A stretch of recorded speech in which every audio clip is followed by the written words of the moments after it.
Alright, so welcome to Pbteck, and in this video I'm gonna give you the details that you can use it to track your DSTV signal, the satellite, the frequency and the signal rates, and where exactly you're gonna get it working. Alright, so when it comes to the satellite DSTV, the exact satellite is there. It rotates at 3A 36 degrees on the northeast. Alright, but when it comes to tracking, you can use different satellite folder, and then you add the frequency that I'm going to give you in this video to actually track over there.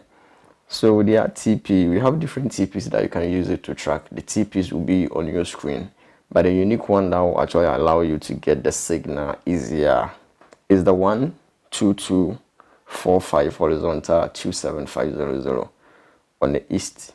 Alright, so you add this TP on any folder, satellite folder on your finder or on your satellite receiver, and use it to track. And with the satellite dish, you can use a dish ranging from 50 centimeters upwards, but the 90 centimeter will actually get you enough of the signal available to get all the DSTV channels working perfectly. Alright, so that's it. Thanks for watching and bless.